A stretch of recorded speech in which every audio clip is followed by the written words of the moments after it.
Hello दोस्तों, नमस्कार। मैं अपने यूट्यूब चैनल में आप सभी का स्वागत करती हूँ। बेटी विवाह दौर पूजा गीत अच्छा लगेगा तो लाइक कीजिएगा और नए हैं मेरे चैनल पे तो सब्सक्राइब कीजिएगा और कमेंट में बताइएगा कैसा लगा मेरा गीत। आपन खोढ़िया बाहर कवन पापा, आपन खोढ़िया बाहर कवन चाचा, अवतारे दुल्हा दामाद ये लाला, अवतारे दुल्हा दामाद ये लाला। खाए के मांगे दुल्हा पूरी कचौरी हो, खाए के मांगे दुल्हा पूरी कचौरी हो, पियने के मांगे ठंडा जल ये लाला, पियने के मांगे ठंडा जल ये लाला।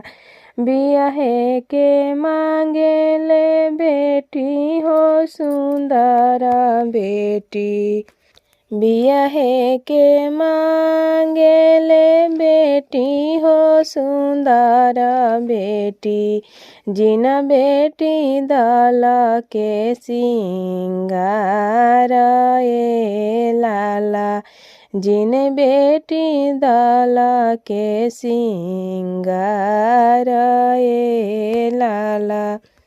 ऊंचा ऊंचा गेटवा सजाव ये सुंदर भैया, ऊंचा ऊंचा गेटवा सजाव ये सुंदर भैया, नीचे नीचे करना दुआर ये लाला, नीचे नीचे करना दुआर ये लाला।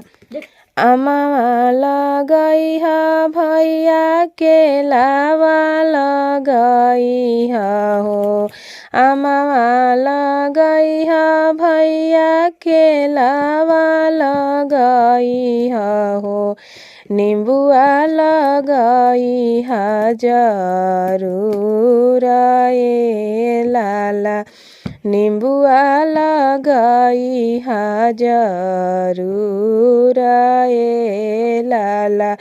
ओही मुहे आई है ना दुल्हा सुंदर दुल्हा, ओही मुहे आई है ना दुल्हा सुंदर दुल्हा, नींबुआ तोरी तोरी खास ये लाला, नींबुआ तोरी तोरी खास ये लाला।